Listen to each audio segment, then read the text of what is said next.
Dr. Asha Mohammed, Secretary General, Kenya Red Cross, is still with me.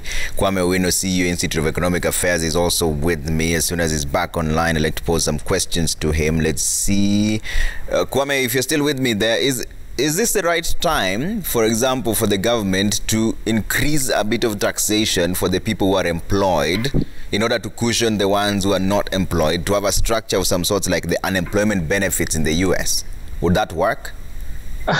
No, I don't think it would. Partly because, as I said, last year we had a record number of job losses. So the number of people who have jobs right now is much too small to rely on entirely for the purposes of expanding the tax, or rather benefits. But this would be the best moment for government to actually borrow sensibly and provide at the same time for, the people who, or rather, first, people who work are lucky to still have jobs in a moment like this, are already, whether it's acknowledged or not, supporting so many other people by virtue of the fact through social support systems and all that. That happens regardless of what government does now. That's happening. So what we'd like to, or rather what would be proposed basically is actually to cushion them from further tax cuts. From further tax rises, because what that would mean is some of them would actually just lose their jobs and actually leave the market and leave the government with even much less revenue than before. So this is not the moment to actually be hiding with cuts. It's with tax increments or distorting the tax system substantially, because I think it would have the effects of shrinking the tax base even further, and obviously affecting people's ability to provide support for others across the republic. So it's difficult moments, but I think the support that government of Kenya is getting from many other places, of course, expanding the debt, and if you lengthen the maturity of the debt, that provides some space for government to be able to provide that support. The worst part, or rather the unfortunate part, is that it's a few months too late, but still, I think it's not too late to actually reverse some of those tax cuts that came in January. The reason why I'm pushing for this is I'm wondering that if we are going to disburse funds to any of the vulnerable societies, it will either come from taxation or more debt, both of which you're saying are not a good idea. No, it depends on what kind of debt, to be honest. I don't think the government of Kenya is in a position where it just depends on what kind of debt. Short-term debt, definitely not a good thing. But if you have debt that actually expands so that you preserve, because the most important thing is government is not borrowing as an end in itself. Government is borrowing first to prevent significant losses or damage to people's welfare. That's the first. And the second one, preserve jobs and to get farms back in place, or at least able to perform continue to exist. Because if farms are damaged and we have no farms, then it doesn't matter, the recovery would even take longer. So some kind of fiscal stimulus is required, but the government of Kenya does not have money.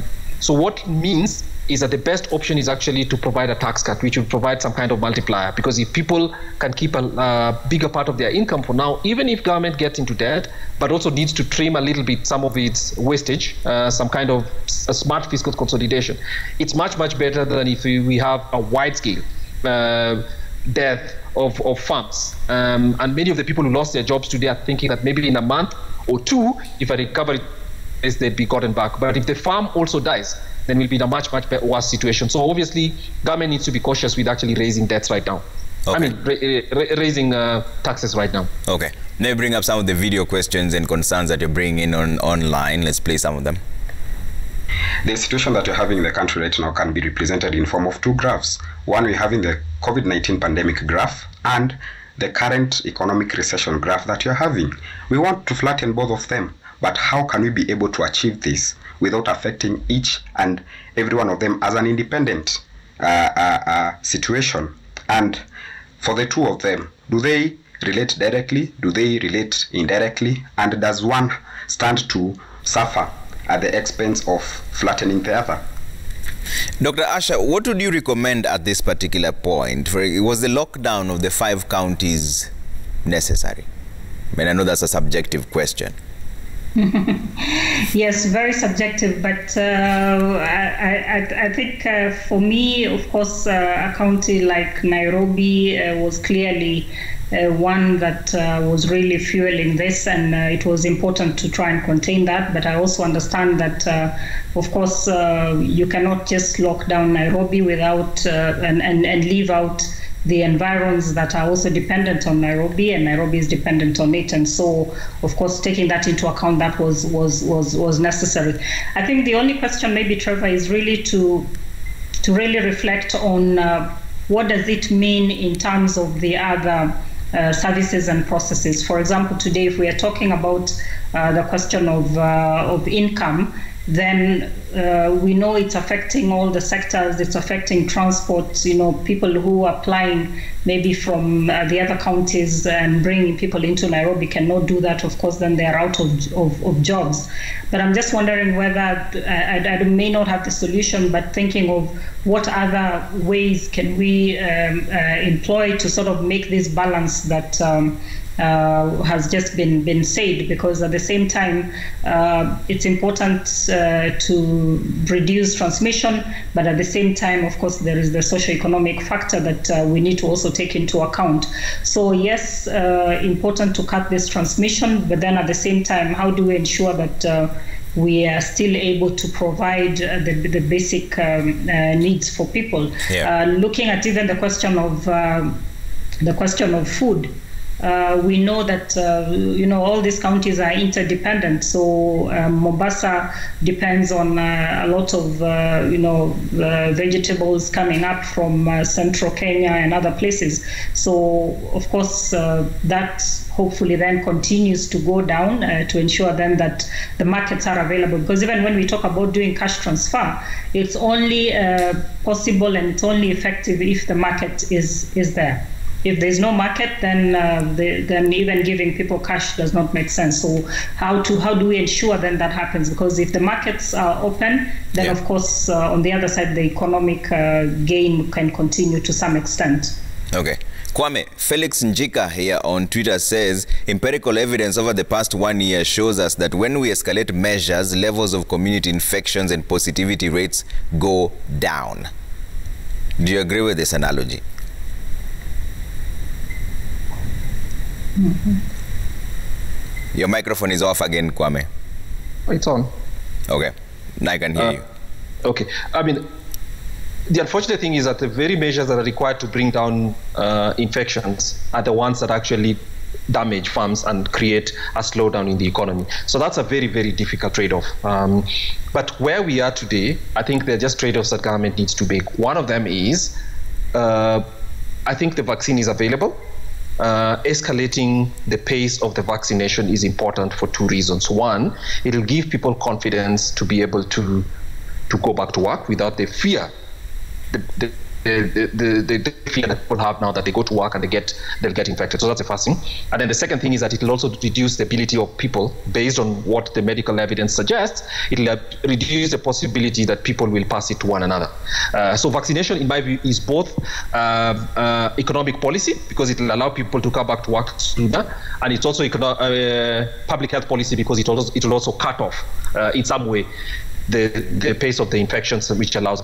So the only thing that was lacking, and I actually think that's part of what you fault the president's mission for, a statement last week for, is that there was no statement saying that part of the plan is to get more money and to ensure that the vaccination policy will be hastened.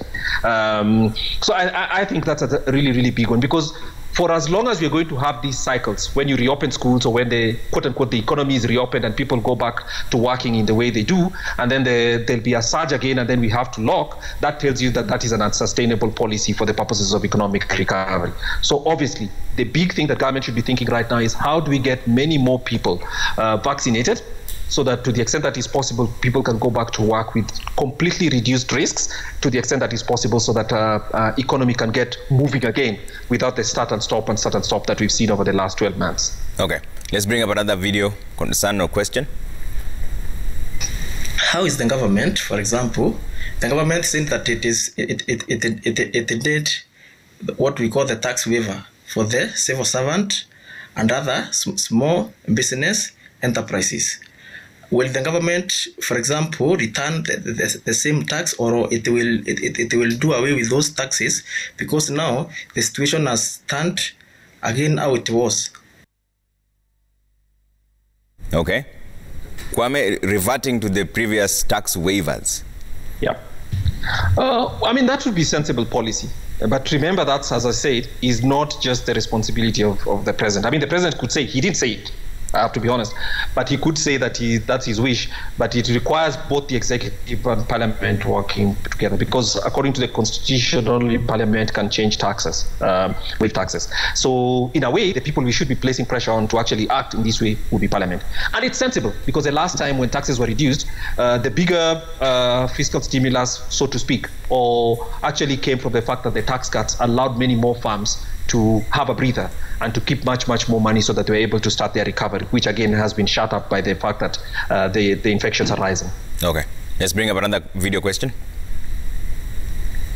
Why hasn't the government considered the commoner by maybe coming up with some relief so that people at least can survive during this pandemic? What can the government do so that we don't again have a lot of job losses as it was in the first COVID-19 case? Dr. Asha, going forward, what is the plan for Kenya Red Cross, for example? What should we expect in the next few months? Because I can hear from the questions from the people is what happens next? Yeah. Well, maybe first and foremost to just say that I think in the midst of all this, what is still critical is really how we continue to observe the infection prevention and control measures. So as an organization, this for us is still very important. Even as we talk about vaccination, we know, yes, it is important and it will go a long way in ensuring that we protect ourselves and protect each other.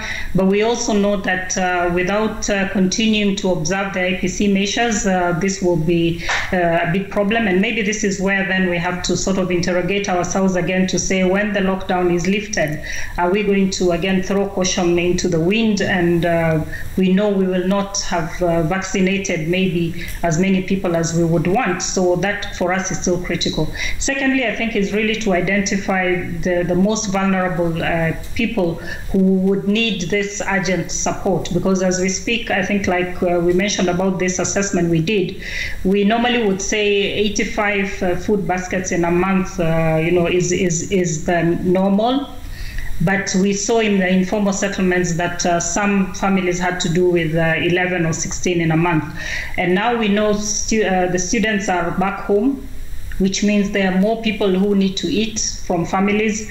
There are children who will now be malnourished because the food that they were able to get while they were in school is not going to be there, yet the family is not able to afford. So those are the kind of things we are looking into, and we are definitely then also going to see how we can get support to continue, especially with the food distribution and the cash transfer.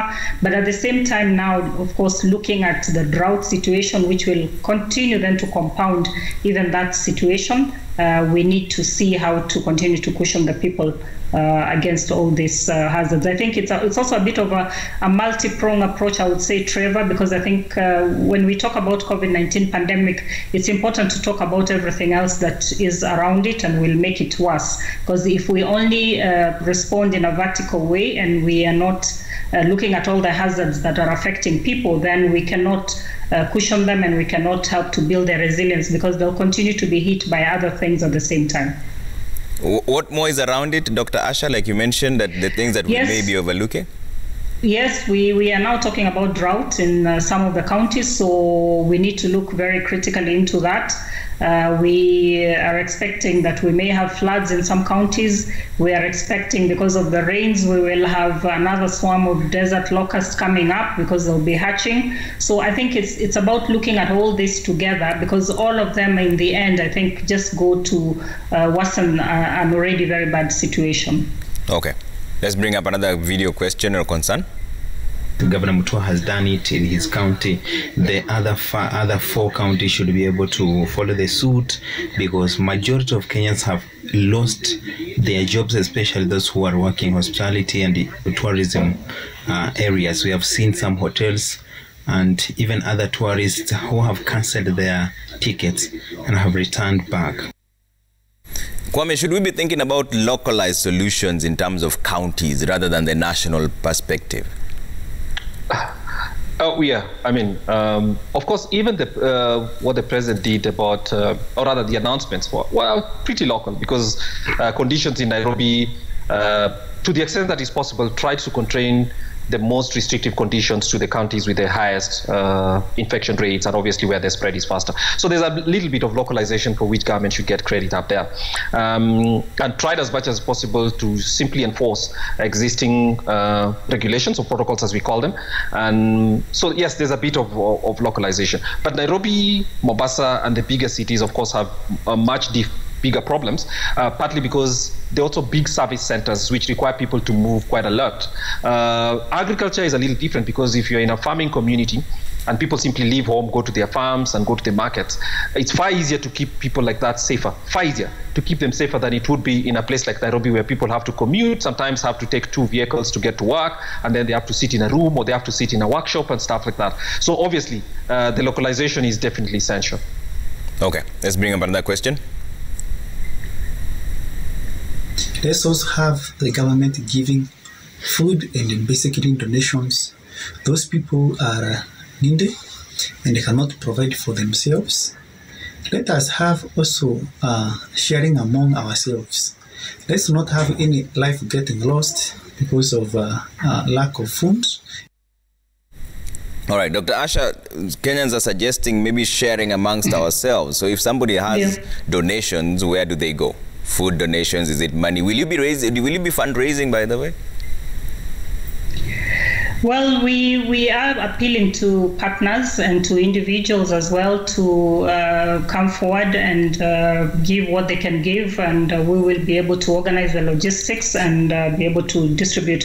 I think what he's saying is critical, and we saw it last year, where a lot of individuals but also communities came together actually to put food together to be able to ensure that others were able to get. So I think, yes, we need to be our brothers keepers, and even in the communities, even if we said we wanted to use the Nyumba Kumi system, I think it's important to ensure that we know who is next and who has food or doesn't have food, because really it's the time that we all need to contribute in different ways. Like I said, I think we just need a multiple play in this. And Trevor, maybe I will not do justice if I also don't remind that let's remember all this stress and tension is actually going to increase our mental health issues. And this is another epidemic that we have in our midst. And it's very important to ensure that people feel supported, people are reassured for them to be able then to think about the next level of what they needed to do. So mental health is critical, and I really hope we can continue and to scale up that intervention in particular. All right, I'm coming to you for closing remarks in just a bit. Engineer Richard Keino says, Kenya, we are still living in the old Stone Age period. I don't think locking in the country was the right action to take after COVID-19 has spread all over. If it really meant locking the country, why didn't we do it earlier on? Tumarai says here, the government should reconsider the new measures since people were already against the wall. The new restrictions will cause more harm than the intended good. Many will focus on how to feed their families in these tough times and care less about COVID-19. Let's see one final one here. Osa, you call yourself Sirdam.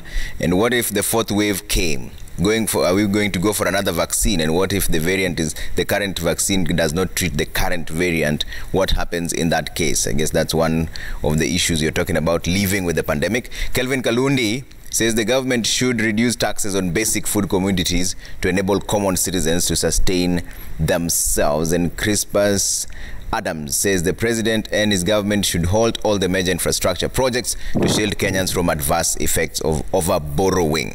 Kwame, I'll start with you on your closing remarks. Point the government in the right direction. Where do they go from here? Well, yes, my view is that the priority right now is to make sure that there's an escalated immunization, vaccination. And I know, of course, it's already going on for the most vulnerable among us, and that's fine. That's perfect. But that pace will not be enough, because obviously if you're in the third phase, and if we are thinking of covering 30% of the country in 2 years, and then we have a cycle, from what you can tell now, every 5 months we have a new cycle, obviously it will not be enough, because it suggests to us that, again, perhaps sometime in October. Sometime in July or August, we'll have to go through another lockdown. So the economy will not survive that kind of up and down. So it means that the priority right now is to make sure that we can, as much as is possible, escalate the level of vaccination beyond just the critical care people and obviously the core services in the economy, because the core services in the public sector are important. But if, for instance, I can go to work tomorrow, one of my colleagues cannot come to work because we are completely unprotected, then obviously that affects overall productivity. Finally, I think there's a big role really at a lesson here. And the lesson is that if the economy is not run well to begin with, then obviously a shock that nobody had foreseen, such as a pandemic, reminds how good it is, how important it is the government should run the economy on sound principles. It wasn't sound. It left it with very little headroom to be able to actually provide the kind of stimulus, the kind of social protection that was required, and most importantly, the flexibility that government required to change from one form of expenditure to another. So this reflects both bad economic management, which made the options available for responding to the pandemic even worse. And obviously, it's private citizens and firms that have paid the highest price for it. So government owes us some answers. All right. Dr. Asha, your closing remarks? Thank you, Trevor. Maybe just to add on to what Kwame said, I think, yes, vaccination important, but at the same time, of course, being able to get out there and engage with communities and give the correct messaging so that we can increase on the uptake is critical. I think in terms of infection prevention and control, there is nothing that will replace that. And I think it's very important that we continue to really engage with communities and emphasize on the need to continue with this. And then lastly, I think is just to say for government, all stakeholders and ourselves included, is really to focus on the most vulnerable. How do we cushion the most vulnerable at this point in time, just to ensure that we do not lose people either due to COVID-19 or even just from hunger. So cushion the most vulnerable, and then we can work out from there. All right. Thank you so much for making time for the Monday Report this evening. Dr. Asha Mohammed, Secretary General, Kenya Red Cross Society, and Kwame Owino, CEO, Institute of Economic Affairs. That has been all for us here. On behalf of the entire team that made this possible, thank you so much for watching. My name is Trevor Mbija. It's always a pleasure having you with us. I see some of you taking issue with a suggestion I made in terms of taxation for the people who are working. Listen, it was just a suggestion. Relax. Good night.